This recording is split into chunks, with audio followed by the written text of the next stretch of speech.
Ethan Schiff is a health coach who launched himself into the realm of coaching after his own life-changing health transformation. Sound familiar?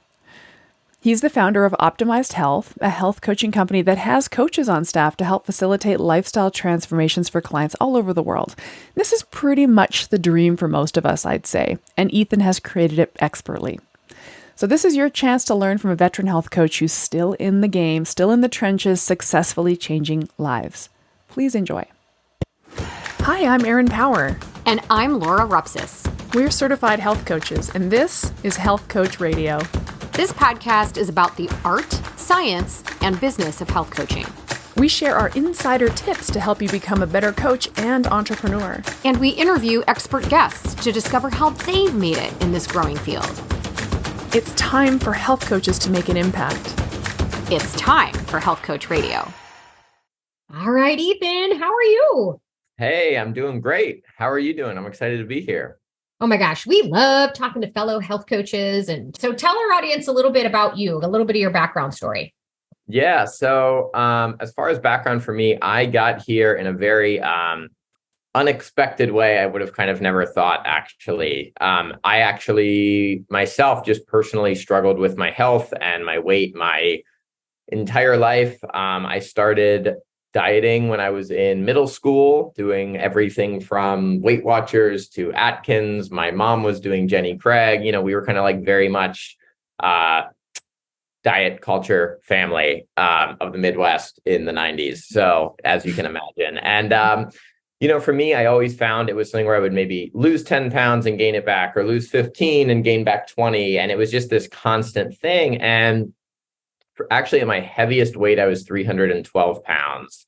And that was after having dieted for over a decade, And so I kind of just hit this point where I was like, oh, wait, maybe this doesn't work. Like, why had I never thought of that? Like, maybe this approach just doesn't work. And everybody I know has dieted forever and is dieting again every year and all this kind of stuff. And so I kind of went on a very kind of intense personal journey or mission to kind of unlearn everything I thought I knew about dieting and just kind of use myself as a guinea pig for a little bit more of a personal approach to it. And I ended up losing 130 pounds from it. And it just totally changed my entire life. And at the time, I actually lived in Los Angeles and I owned a music company, an entertainment company that I'd had for a little over 10 years. And I just became so passionate about this and wanting to help other people that I actually dissolved that whole business and went and got certified to be a health coach. And everybody thought I was totally crazy and like, what are you doing? And I just started initially working for free with friends and family just to kind of gain experience. And fast forward today, several years later, and, there's myself and a couple other coaches on our team, and we are working with clients all across the country. And it's amazing. And I love it. So very, very personal story attached to all the work I'm doing every day. Yeah. I think that's actually really common in health coaching. Most health coaches come through some kind of health transformation, and it could be anything, right? So your health journey is very similar to, I can relate to completely, just the sort of the folly of dieting. Yeah. But lots of health coaches come from performance or postpartum or whatever their personal health journey was and kind of want to double down on it. So there's so much interesting stuff to dive into. I really do have one very specific logistical question. Yeah. So you decided to abandon dieting after trying real hard for a better part of a decade and getting to your heaviest weight. And then you said in reprogramming yourself, you lost 130 pounds by not dieting. What was your approach? What was your nutritional approach, if anything? It's a good question. I think when I think of it as dieting versus not dieting, it wasn't that I was necessarily, not doing healthful things or something like that. It was more the mindset around it. So like in the past, it was much more around how quickly can I lose blank pounds, or how few calories can I eat in a day to get to sleep without ripping off my fingernails, like that sort of thing.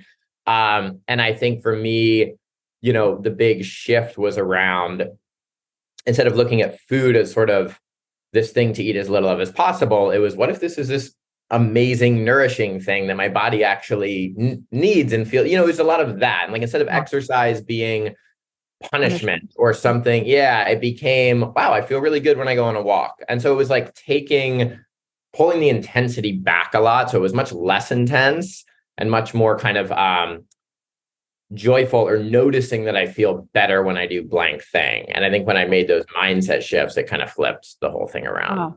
I love that. That's so cool. Was there something that triggered that for you though? Like, I'm always curious in terms of what is it? Like for me, it was finally like, I can't keep going like this. Like I had no choice because I was going to be in a situation where I could not support my children. I could not take care of other people because I was so unwell. I think I finally hit a point where like, I'm willing to do anything. Yeah. Do you recall what that shift was for you? Was there a moment? Was there a conversation? Was there something that happened that created this aha moment for you? Yeah, it's interesting. It's hard to pick a specific one, but if I had to, I always think back to when my now wife, Laura, and I, when we got engaged, I remember starting to think about the future in a slightly different way, as you do. And instead of necessarily thinking of it as, oh, this is amazing, and, this next chapter, my thing was sort of an anxiety of, oh, if we have kids one day, hopefully I can do stuff with them. And I remember that being really scary. I mean, we used to have, so she was like the most supportive, amazing piece of this whole journey, I think. But I mean, it used to be like carrying groceries from the grocery store. I was exhausted when we were back, just like functional things in life weren't really able to happen. And I remember noticing, oh, well, what does this look like 10 or 20 years from now? And I think that was pretty intense. That's awesome.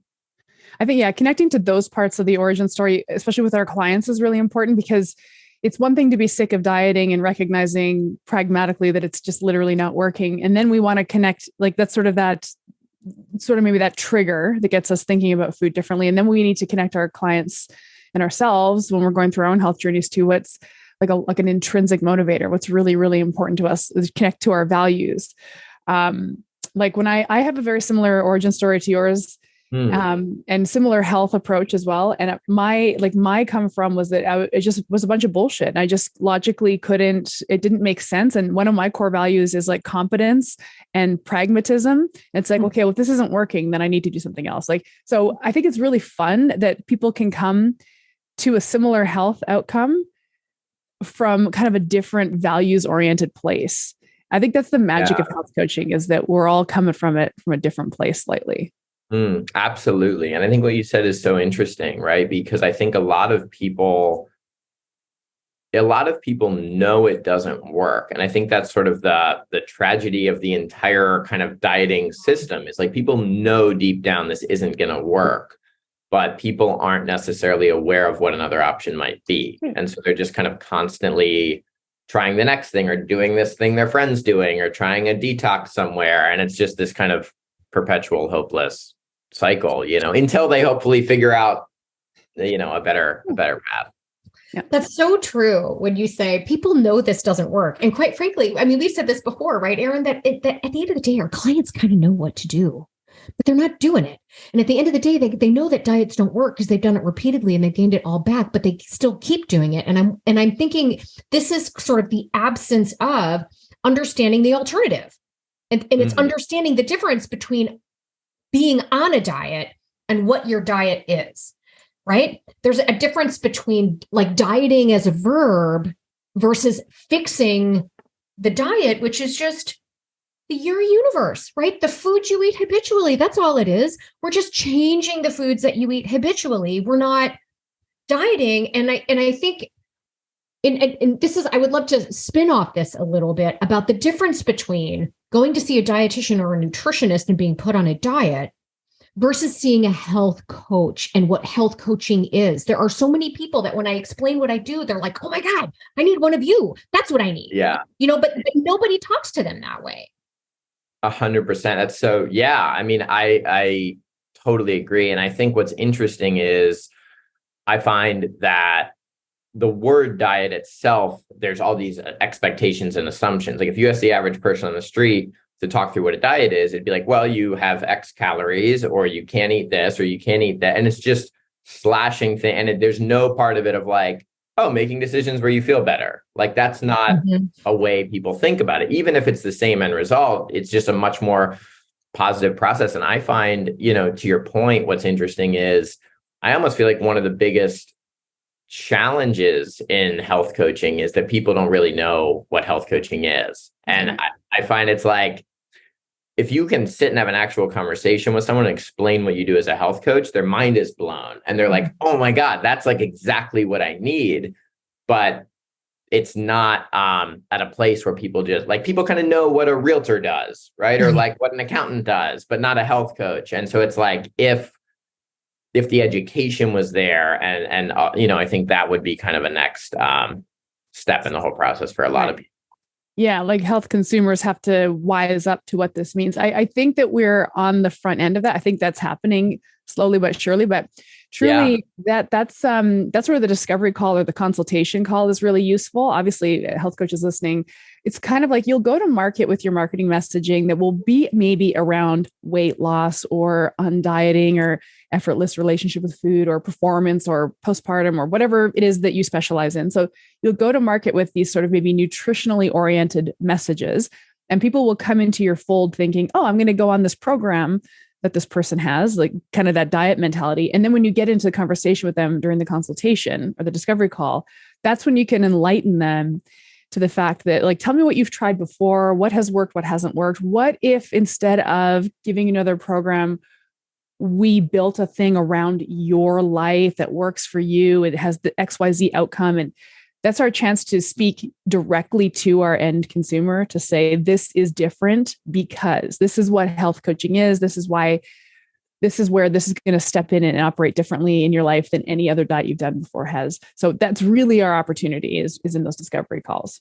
Yeah, absolutely. And I think you're right that I think people are becoming more and more proactive with their health and kind of realizing that maybe in certain ways, the things that they just assumed were the only option in the past have maybe failed them enough times that there's kind of at least a curiosity or, a proactivity about what else there could be. Yeah.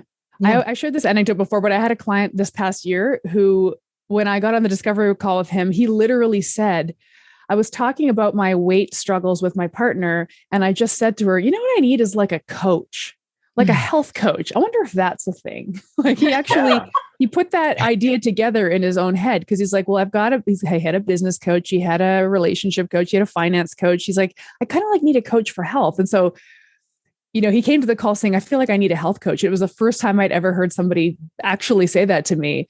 And was like, holy smokes, it's happening. Yeah, I love that. So you decided to ditch one business in music and open this whole other business. What was that like? What was that process? How did you do it? How was it scary? I don't want to put words in your mouth, but I'm fascinated. Yeah. By people someone like you having the courage to do that. That's a really hard thing to do. Yeah. Well, it was a slow process. It was something where it's funny. My brain has always worked where it's sort of one piece of it is incredibly passion driven and just like, screw it, I'm going to go for this thing and we'll figure it out. But the other is really kind of logical and, that sort of thing. So I found there was a slow process where initially I was continuing my music company. And, that company, to be fair, had been around for about 10 years and was stable enough that it actually allowed me, a little bit of leeway in carving out some time here and there to kind of try out this health coaching thing. So I have to acknowledge that.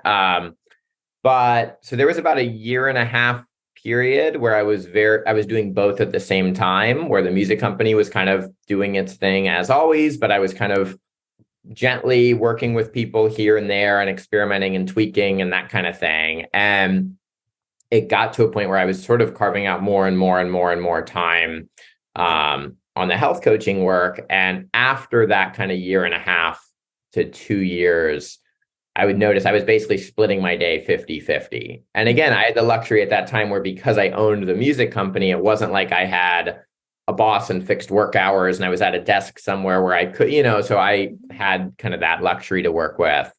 But after that point, I sort of realized, okay, I'm so much more passionate about this health coaching stuff.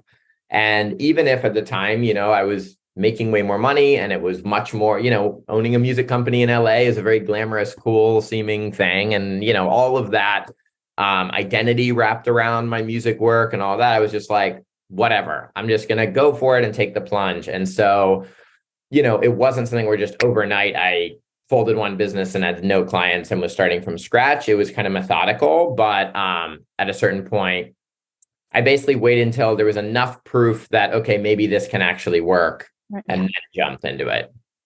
Yeah. We like hearing that. We do like hearing people who keep their day job, for lack of a better term, and sort of tiptoe into health coaching rather than making these dramatic leaps. So, I mean, you acknowledged that like there was flexibility in your previous job. And maybe some people listening don't have that. Maybe some people listening have a day job that they go to and they report to a boss, but this can still be done. Yeah. Right? For you, it was a little bit easier to slide these coaching moments into your day here and there. But for a coach working a 9-to-5 job, you might be doing that in your evenings or on the weekends, but it's still doable. Yeah. I kind of want to piggyback on Laura's question because I had this written down as a question to ask you too. It's interesting because you had started a music business and run this music business and it got to a pretty good point where it was stable. And so that speaks to some just level of success you had as a business owner. So when you thought about opening a coaching business, I guess maybe for you, and I don't want to make assumptions, but it's like that wasn't too much of a leap because you'd opened a business before. Like, did you have any hesitation about, I'm going to start a new business in health coaching? Was there anything there, like learning curve wise, that didn't come naturally to you? I think you're right in that I had the benefit of having started a business. So I knew not just on like the technical piece, but I think the biggest challenge I find even talking to other people where if somebody's starting a new business, the biggest challenge a lot of times is actually internal. It's kind of the imposter syndrome and, well, why would somebody talk to me about this? Yeah. And it's more of that I find than like figuring out a Squarespace website or something, And I think for me, having done that with music work already, I was used to the process of just putting stuff out there, not getting too attached to the idea and seeing what resonates with people. And that was the biggest kind of thing working in my favor was instead of saying, well, who am I to talk to people about health? It was like, well, I'm going to go talk to as many people as possible about health. And if anybody will listen to me, that's awesome. And it was, removing some of that fear, I think was actually the best thing I had in my favor, just because I was kind of used to doing that. Cool. That's actually pretty cool. It's pretty cool insight. Because I think, you kind of jokingly said, it's not really about building a website. That kind of stuff is easy. It's sort of like, who am I in this space? What part of it can I occupy? I think that we know that the imposter syndrome thing holds a lot of folks back from starting anything. Mm-hmm. And so I feel like the solution to imposter syndrome is to feel competent. But the only way to feel competent is to move through incompetence. Mm-hmm. Like you're not just going to wake up one day and be competent. You have to move through incompetence boldly.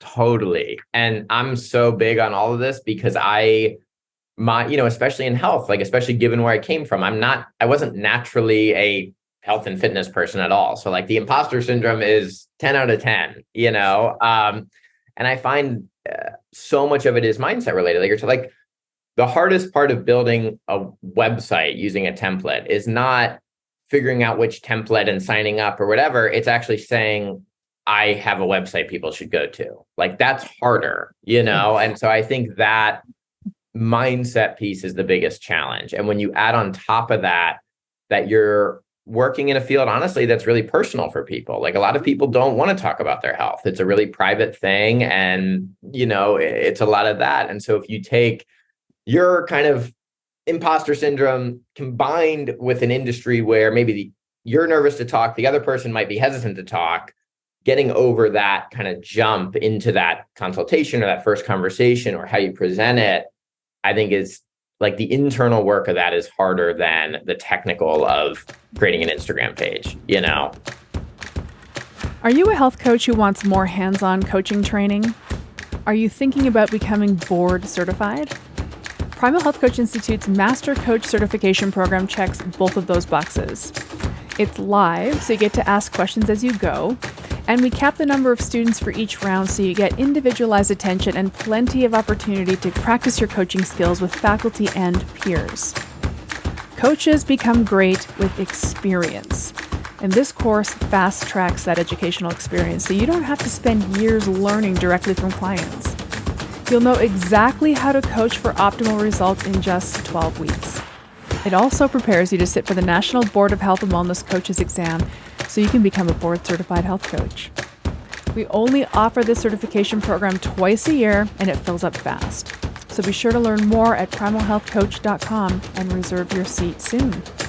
I think a lot too, and I don't know, maybe I'm making assumptions and maybe I'm just speaking from my own sort of sense of insecurity that, I mean, the technical stuff is hard for me and it takes a long time. But in the beginning for me, the biggest issue was having confidence in what I wanted to say. And so putting yourself out there and getting, I think that I don't know how to build a website is the excuse, or just the non-judgmental in your own mind way of saying, I don't really know what to say. And I don't have the confidence. And this is where just getting out there, I heard you say, I'm just going to see if people will let me help them. And if they will, yay. And I heard you say too, that you kind of started working with friends and family for free. Yep. Which is a wonderful way to just learn, as long as you understand that that's what you're doing. Yep. But also don't get hung up on, because here's the thing. I hear this from people in my role sometimes at our school, which is helping people figure out if this is the road they want to go. They feel a little, I guess, uncomfortable because they've been unable to what's the word I'm looking for? Motivate friends and family to want to make change. And I'm like, that's because they're not ready for change. You can't judge yourself as a health coach on your inability to help people that don't want to be helped. Like, that's not how it works, right? You need to go to market in terms of, if you're going to do this for free and practice with people that actually want to change. Yeah. 100%. And move that forward. And then as you're working with people, you'll find your words, you'll find your message and kind of how all that works. Absolutely. And I think the technical piece, to your point, can be difficult. I literally have been doing this years now and have clients all over and all this stuff. And I was up, till very, very early in the morning last night on Squarespace, figuring out stuff on our own website. So it's tough. That's a reality of it. Yeah. But for example, my first paid client came after several free ones that were friends and family again, where I remember the person called me on Friday, and it was like an acquaintance that I kind of knew, but didn't know that well. And he was like, hey, I know you're I've seen your weight loss transformation. Are you coaching? Are you working with anybody? And at the time I still hadn't really had that conversation with anybody. It was just, my mother-in-law and people like that I was working with. And I was like, oh, yeah, totally. And he's like, oh, will you send me the info? And I was like, yeah, actually, the website's being updated right now, which I didn't have a website. It was Friday afternoon. And I was like, but I'll send it to you Monday. It's going to be done Sunday. And he was like, cool, sounds good. And I just spent the entire weekend figuring it out. And then I sent it to him Monday, and he started, and we worked together actually for several years, and we're now really close friends. But that's a perfect example of cool. I'm just doing the thing. I'm not worrying about anything. I'm not overthinking it. I'm just out there doing it. Somebody reaches out and is interested. And then it's great. Now I have an excuse. I'm forced to figure out this website, and I think that's how I always approached it. There you go. Okay. I'm really excited about this. Because so what basically happened is you got this interested client on Friday. You had to now build the thing the client was going to be purchasing and rolling in whatever language we're going to be using by Monday. And it's possible to do that. It's possible it is absolutely possible with the tools we have available now to start on Friday and by Monday have a viable business that people can opt into, purchase into, whatever language you're going to use. Yeah. So I love that you did that. And what you had to do on that weekend was think, okay, when I onboard this client, what is the first thing he needs to do? What is the first thing we need to do? He probably need to do an intake form. He'll probably have to pay me somehow. There's going to have to be some kind of program that he's going to go through. You get kind of thrown to the wolves and you have to think through these things. So we go back to this idea of kind of using excuses to stop us from building something. It's well, I don't have any any followers. So why would I post on Instagram? I don't have any clients. Why would I build a thing? It's like, behave as if you have a client who's starting with you on Monday. What do they need to do? What's the first thing they'll need to do? What do you need to have in place to onboard a client that shows up on your doorstep? Like this is the stuff I think folks get kind of way up into the clouds on imagining the future of their business and how much they can scale it or whatever. And it's like, you really need to get boots on the ground. What is the first thing that needs to exist? Some kind of booking tool, some kind of payment system, some kind of landing page, website, just something.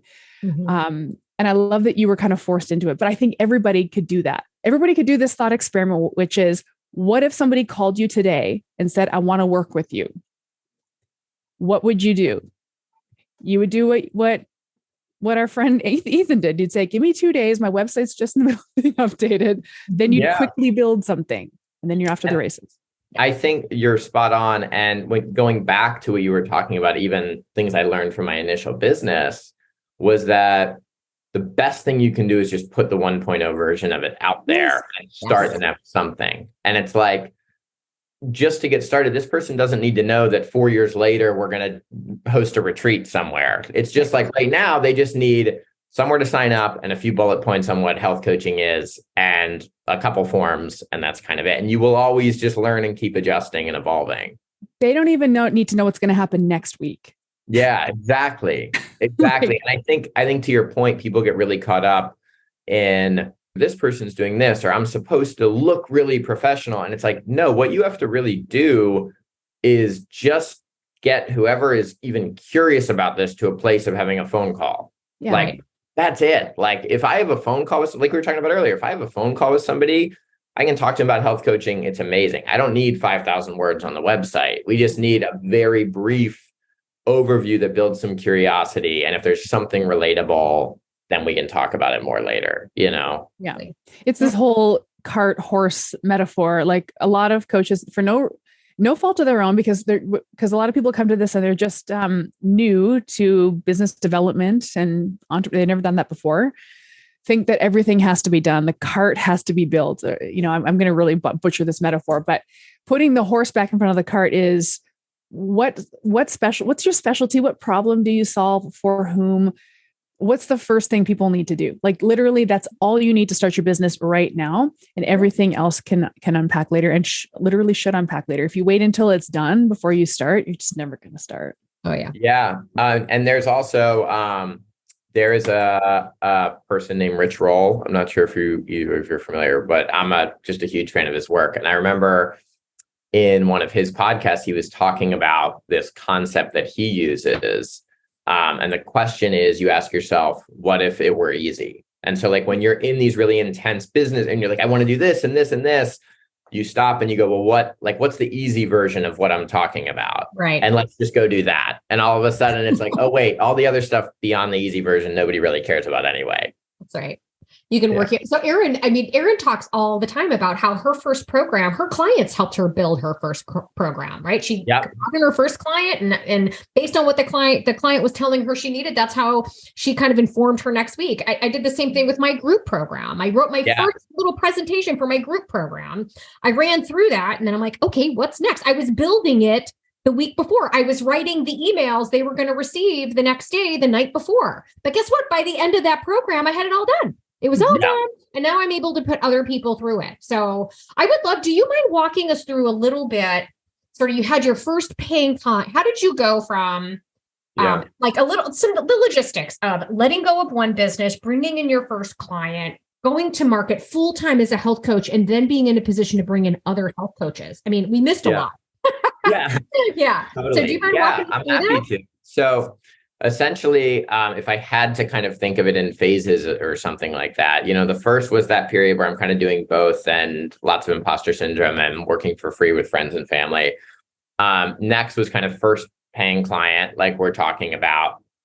And a couple of others kind of came around there where pricing wise too, I was pricing it very low just to have, like, I'm charging for this. So it's a real thing, but my goal wasn't to make a bunch of money. It was just to work with people and gain experience and hopefully also have case studies and testimonials and things that can bring in future clients. And so some of that was happening kind of in that next phase. And then I think what I am really big on is just, I always want to over deliver so much. I'm never the person who's unreachable and too cool and too exclusive and too whatever. I'm like, I will be there, whatever you need, like to the point where people are like, wow, this person really cares. And, that level of care, people are not used to when it relates to health and fitness. Like they're kind of used to maybe a trainer at their like chain gym showing up and having some workout and being like, we'll see you next week. But if you like show the actual passion, I think that was actually the biggest difference. And so then people started telling their friends about it and seeing results and talking about that. And I was just really big on, especially early on, like I would do anything for the clients to have success, like anything, because I could have the best program written and the best idea. And if the clients don't see success, nobody cares. And so it's kind of like whatever it took to get clients in, which was kind of a mix of lower pricing and higher care. Mm-hmm. And then when they see results from that, kind of having their permission to use those to help with marketing material for future clients, and then slowly, raising the price over time, every handful of clients that were coming in, and just kind of being happy to go over the top and put in way more hours than what I was even being paid for initially. What I'm perceiving is like you did have a long-term view of what this could be, but you were very much in the moment, operating in, I have to go through this moment to get to that eventual point. I have to start with low prices now to get to the point. I have to over deliver now. That's where I'm at right now. One question I've asked coaches who are getting started, who are really a little bit mired in the outcome goals. Like it has to be great. And it's like, well, it will be, but like right now we're here.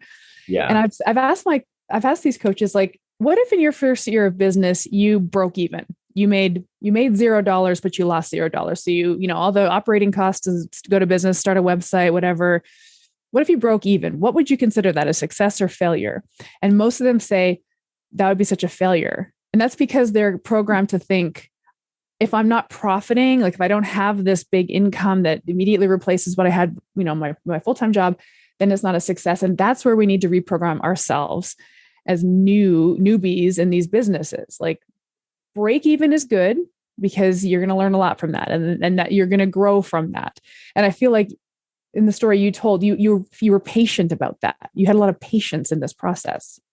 Yeah, that's a really good point. And something I'm big on when talking to other health coaches or aspiring, even in other fields with small businesses or new businesses, it's like, you have to put in the reps, you have to put in the time, right? So it's like if I broke even the first couple of years, I'd be thrilled, you know what I mean? And it's like, if you wider reach and more people you're impacting, ultimately 5 years later, that's going to turn into referrals and more clients down the road. Like you don't have to worry about that right now. It's just like, if you're not losing money and you're learning and the value is higher and the service is higher, like you're doing everything perfect, Yeah, I like that. That's really good advice. Don't worry about that right now.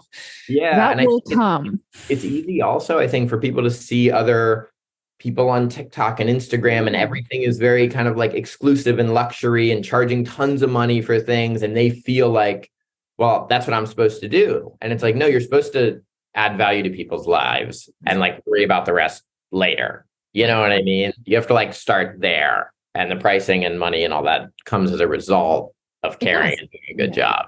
You got to kind of learn how all the puzzles pieces fit together, right? Yeah, I did a quick little Google search on what percentage of businesses make a profit in the first year. It's 25%, broadly speaking. Okay. So if you can break even, I would consider that a result. Here's what, like typically, and this is probably just based on my own experience, but I explained to a lot of people in terms of trajectory. Aaron and I have repeatedly said over and over again, for most people going to business, it takes about 3 years for you to go from I have nothing to I'm supporting myself at a minimum, right? So in your first year, like health coaching doesn't have a ton of overhead. I mean, you pay for a course, you pay for some material, but I would imagine for you to pay yourself back should not be that hard unless you're spending a lot of money upfront on a lot of things to get started faster. Yeah. And then your second year, you're likely bringing in more than you did your first year. You're mildly profitable, but you're probably not making that like, I can completely support my entire lifestyle on just the one income yet. Yeah, absolutely. And then it grows from there. And there's something about that third year where things really begin to gel. And now you're like, I got this. And you can let go of the training wheels of that other job or whatever it is you're doing. Yeah, absolutely. It's so funny. I was talking to, I actually have like a health coaching podcast, and I had this guest on the other day named Jeremy Scott, who's like a big fitness person. And he was talking about the same thing where he was like, I think in this space, if you make it past the first couple of years, it means you actually really care about people and are like willing to go through it. And he's like, I've seen so many, I mean, he's been doing it for 20 years. And he was talking, he's like, I've seen so many people start, feel like they're supposed to do one thing, charge a ton of money and do all the flashy stuff, and then get so burnt out right away and be like, actually, this is too much of a grind. And it's like, you have to care and just know if I am doing a good job, everything else will fall into place, which I thought was spot on. Yeah. There's an element of presence. It's sort of like people want to leap to that 3-year mark on day one. And it's like, there's something really fun. I always use the word fun, but about beginnings. Now, grownups aren't really great at sucking at things. We don't like trying a new thing that we're not immediately good at. So that's sort of how our brains work. But there's something really fun about being in those early stages and being a beginner and having that childlike curiosity. And truly, we ask our clients to do that. We ask our clients to trust us and join us at the beginning and like start with the beginning in mind, and we'll get to the end. We ask our clients to do that. And yet we want success in 2 weeks. We'd be so frustrated if our client said after 2 weeks, well, this isn't working. Totally. We'd be so frustrated, but we do that. Totally. I mean, we're so on the same page, I feel like, with everything, but I always use this concept of focusing on joy instead of achievement, where it's like most people, to your point, especially as adults, you just want to do the stuff that you are already good at or that you can achieve and feel good about. Nobody wants to go do the stuff they suck at or feels clunky or new or whatever. And it's like, if you can do something and have the ability to have joy and enjoy it, even if you're not successful at it right away, then you win, and just keep doing that. And like the achievement and the success and all that comes, but you have to start with the joy. And I think health coaching is a perfect example of that, right? Like you want to do it for the right reasons because you care about helping other people and, one by one impacting people's lives. Like that's why you do it. And then growth and status and money and all that kind of, if that's something you care about, that's a result. That shouldn't be kind of where you're starting from. There's this Gary Vee quote I had to pull up because I was thinking of it. Gary Vee has a quote that says, if you want to do something for the rest of your life, don't just quit after 4 months. Yeah, I love it. Totally. Spot on. 100%. So tell us, so tell us about your program. I mean, so you have this business, it's called, it's Optimal, right? Yeah. Optimized health. Optimized health. That's what it is. So how did you build your program? What went into building it? What does it look like? How do you deliver it? Do you mind giving us this kind of nuts and bolts of what you're doing? Absolutely. So, the way I wanted to approach this was kind of looking back at my own health journey and kind of like, what is the thing I wish I had? And so, for me, and again, everybody might have a different, priority or whatever, but for me, it's always been like, how do we make it the most personalized thing possible for everybody? And so the way our program is set up is, there's an initial consultation. That's a free consultation. And right now there's myself and 2 other coaches on our team. So I do the consultation with everybody who's interested. And then based on that, they're either paired with me or one of the other coaches. Just we each kind of have an area of specialty and whoever makes the most sense. And from there, we have a bit of a program kind of internally in the sense of key concepts and things that are very common that we're going to work with the clients on. But we actually don't have a fixed, 6-month program or 3-month program or something like that as of today. We don't have that. Ours is just month to month coaching. So everybody that works with us has a card on file, just like they might at a gym membership. Mm-hmm. And they do a weekly session with their coach. It's all virtual coaching. So it's all on Zoom. And essentially every week you and your coach are talking through your health plan for that specific week. And so back to the, our kind of differentiating piece is that focus on how personalized it is. So in every session, we're asking things like, cool, what social plans do you have this week? What's your work schedule like this week? What's your family situation like this week? Like which day is going to be the most stressful? This kind of stuff. And it's sort of like focusing more on those triggers or challenges that would typically derail progress and a little bit less around counting macros or calorie focused or something like that. And so that's a bit of our approach. And so we kind of say to the clients, look, if you want to lose 30 pounds, if you want to, get super fit, whatever, that's totally fine. But I think for a lot of people, a goal like that feels so far away or long term that the motivation isn't always there when they're at that, wedding that weekend of their friend and they're trying to navigate cocktail hour and they're starving. Like I'd rather talk in advance about that cocktail hour at the wedding than about the calories that we need to focus on to get to the 30 pounds. Love it. Okay. That's coaching. That's coaching. Also, I think this is so great because whenever we train coaches to build a program, okay, we'll say you need to build some kind of a coaching program. And their mind automatically goes to some kind of 12-week, journey that, okay, so week 1, we're going to learn this, week 2, we're going to do this. And it's like, well, you can do it that way. But what you described is a client-led approach. So so when I talk about programming, you said the phrase key concepts. Yes. Every program has key concepts. My program has 5 key concepts. They're even called that, key concepts. But each client drops into the program at whatever key concept makes the most sense for them. That's where they drop in, right? So coaches listening, when we talk about programming, it's not a schedule of delivery of material. It's what are your concepts? What things do you teach people? What do you want people to understand? But then this whole thing is client-led. This whole thing is client-led. The client tells you what they need to know first, what thing you're going to teach them. And the other thing, so I jotted down 3 things. Key concepts. Yes, everybody should have some key concepts that they teach or speak to. They're their expert. It's an area of expertise. Client expertise is what you're talking about, which the client shows up to the coaching session with their own expertise. Here's what I have going on in my life. I'm the expert of my life. Here's what's happening in my life.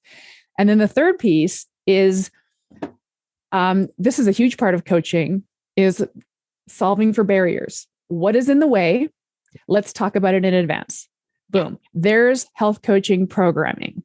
100%. Key concepts, client expertise, and solutions to barriers. You got it. Yeah, absolutely. And I always say, like, everybody knows broccoli's healthy. I don't need to tell you that. Like, that's not the challenge. You know what I mean? It's always a mindset thing or the social thing, or somebody's traveling and they're hungry on a flight and they're sitting on a plane and the flight's delayed. And then they're like, what do I do? Now I just have these, crackers or whatever they're giving. Like, that's the real life stuff.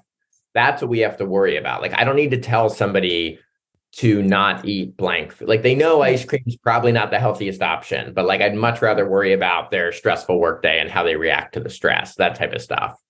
So I want to highlight this whole little piece of our conversation, because one of the things I get, and maybe you feel this way in California too, but I hear from folks all the time that I feel like everyone's a health coach. Like, the market is saturated. And I'm like, no, lots of people are calling themselves health coaches. Yeah. But they're not health coaches. They're not functioning that way. That's not really what they do. They are something else. They've sort of co-opted the term health coach because they're not a dietitian. They're not any of these other sort of things. So the default is, I'm a health coach, when really they're making the same mistake that so many other people are making. And why they're unsuccessful is they're taking this top-down, cookie cutter, one-size-fits-all approach that is useful for some people, but doesn't work for so many. It's the biggest issue with public health and so many other things is we're taking the individual and we're giving them a program that's designed to fit masses of people. Yeah. And then that doesn't work because they don't know how to apply it. They don't understand the relevance to them in the moment all that other stuff. So I just want folks listening to be like, this is what you just described as actual health coaching. And that so many of the people that you follow on Instagram and Facebook and Twitter, they're not coaches. They might be programmers, but they're not coaching. I'm not saying everybody. There are some people, there are clearly, but it's not by any means the majority. 100%. And, for me, again, kind of like going back to where my starting point was with all this, I have such a, like an emotional tie to all of the work that I kind of like, even you getting so ramped up just there, like I get impassioned about that kind of thing where I'm like, no, there's so much crap out there. And I actually think one of the biggest challenges, kind of even back to the first point we were talking about with people not knowing what health coaching is and that education piece, is because there's so much crap out there. I think a lot of people's natural response is, oh yeah, any of that health and fitness stuff, it's just not for me. And it's like, no, you don't have to be this like person you see doing burpees on TikTok. Like that's not what a health coach is. Like it's a different thing. You know what I mean? So it's just like, to your point, I think for most health coaches, it can be easy to feel like you need to fall into one thing. And kind of like the theme of everything we're talking about is it should lead from a place of how do I actually help this individual person that I'm talking to right now? It doesn't need to be these grand visions. It's like, this is a human who's going to work and stressed and tired and just trying to have a healthy lunch today. Let's like really focus on that and figure out what that specific person needs. Right. So if we're following the continuum of building a health coaching business, we've now come through origin, we're into programming, client-led coaching relationships. Now we can talk about marketing. Yeah. It goes after is putting the horse in front of the cart. People always want to like, how do I put myself out there? It's like, you have to have something to talk about before you put yourself out there. So I really believe this. It's like, decide who you are and what space you're going to occupy. Then you'll have something to talk about. But until then, it's like, so we're kind of casting aspersions on some of these flashy Instagram TikToker people who have, multiple six-figure, whatever that even means, businesses. And we're here saying it doesn't have to be like that. Just hook into what's important to you, to how you help people, put that messaging out there, and it will resonate with who it needs to resonate with. Yeah. So how do you handle marketing? What does marketing look like for your business? So we actually, I'm proud of this. I've never spent $1 on advertising, marketing, anything. So it's always been 100% of our business has been referrals, and our entire marketing has been a combination of client testimonials, them kind of talking about their experience, and kind of personal between myself and our other coaches on our team, insight to our own health journeys, and how I think, if I had to put that in kind of marketing terms, it's like, hey, yes, you want to show results. Like people ultimately, no matter how, emotional we want to be about it, which I often want to be about all of this, it's like people want to know that they're going to see results and all of that. So client testimonials, before and after photos, quotes from people, all that kind of stuff are valuable in at least having the actual proof of what you're talking about. And I think the second piece of marketing that a lot of people don't think about that I'm really big on is, as a health coach, leading with empathy and being like, I understand because I've gone through blank. I think the big disconnect a lot of people feel is they assume anybody in health and fitness or any coach or anybody is just like a former D1 athlete with a six-pack who's going to tell them to just have more discipline. And if I'm like, hey, I was 312 pounds, like I was actually 70 pounds heavier than you are right now. And here, like, that's a totally different coaching relationship when it's like, yeah, I totally get that.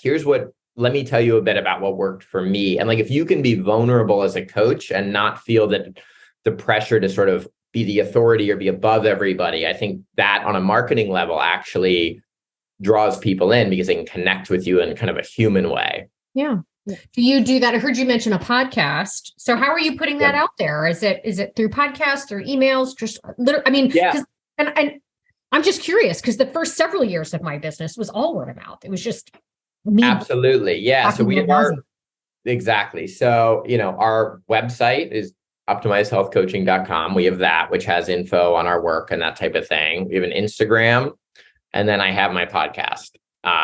And that's it. Those are the three things we have. There's a part of me that's like, oh, we should have a Facebook page and but I'm like, I don't know, like, what if it were easy? Like I was saying, like, I don't necessarily want to be up figuring out that too, like maybe down the road, or if I had, more help or whatever. But if we have our website, we have Instagram and the podcast. And so that's kind of it. The podcast for me is a really good place where I can be more vulnerable and share things. So we do things like, I do short episodes. It's focused around just like health tips for everyday people. And then I'll actually do things like bring on health coaching clients who are just regular people. And we'll just talk about, cool, like you're a parent with 2 kids living in upstate New York, trying to get through the day, working 70 hours a week at a busy job.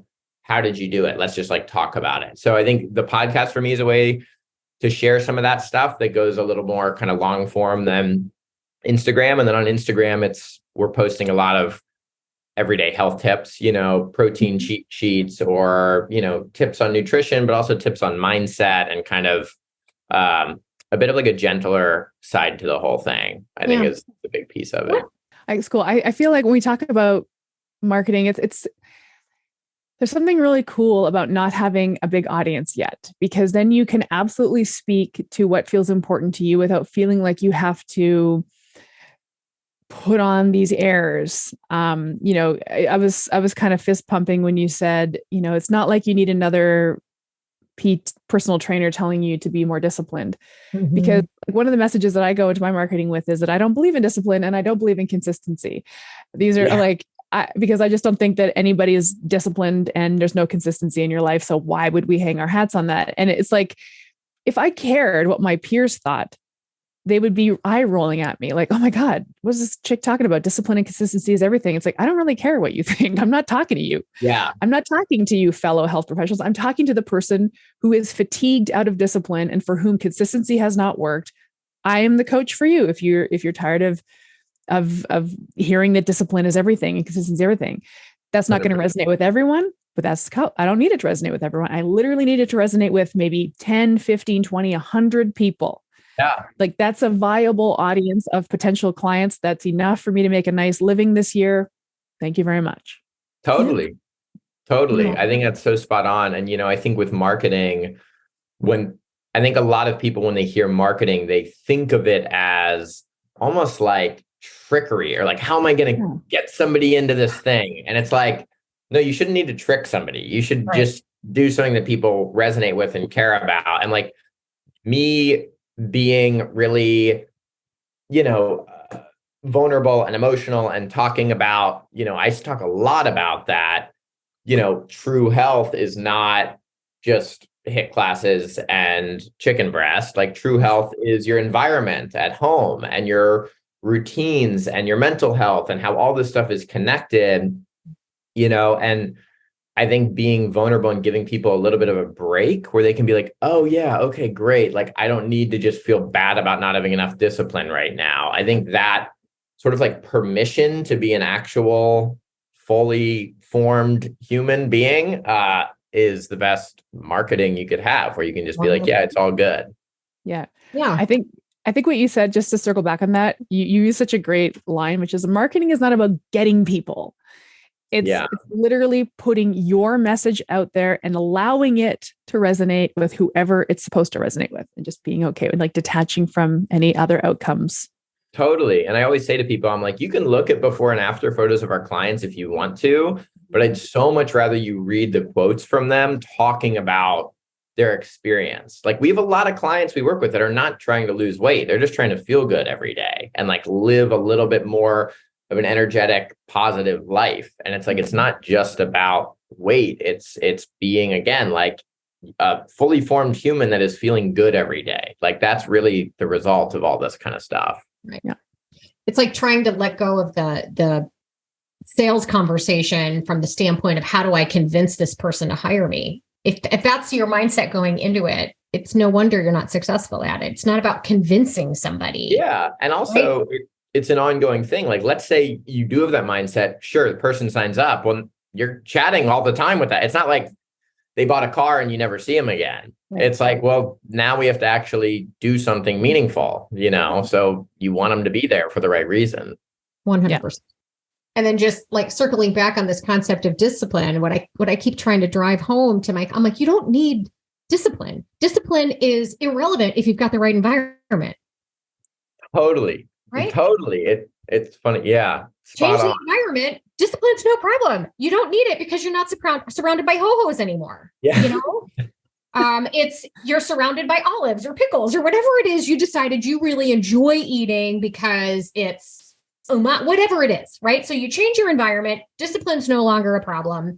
Now you just go into a new environment. It's how do I make this environment more to be like what I'm looking for? Like when I go to a restaurant, not even going to look at the appetizer section because it's all deep fried garbage. Yeah. I'm going to focus my environment, my choices on the things that I know that serve me. So this whole conversation has just been so, uplifting, I guess. Right. Good. I feel the same way. I feel like I could talk to you guys forever about this. We love talking to health coaches. Yeah. We love talking to health coaches because I think this kind of material is actually useful for health coaches. Like let's a couple of industry peers talking about the industry that we're all in and how to make it work and how to change our clients' lives and how to set ourselves up to feel like we're making an impact. So it's just been awesome chatting with somebody like yourself who's successful in this realm. Yeah. I love it. I love talking to you guys anytime. Yeah. So folks should be following you so that they can follow what actual health coaches are doing and saying. And you said, so Instagram, did you give us your handle on Instagram? So yeah, it's just at Optimized Health Coaching on Instagram. The website is optimizedhealthcoaching.com. And the podcast is called the True Health Podcast. Awesome. Nice. I love it. Thank you so much, Ethan. Thank you. I appreciate it. This podcast was brought to you by Primal Health Coach Institute. To learn more about how to become a successful health coach, get in touch with us by visiting primalhealthcoach.com/call. Or if you're already a successful health coach, practitioner, influencer, or thought leader with a thriving business and an interesting story, we'd love to hear from you. Connect with us at hello@primalhealthcoach.com and let us know why we need to interview you for Health Coach Radio. Thanks for listening.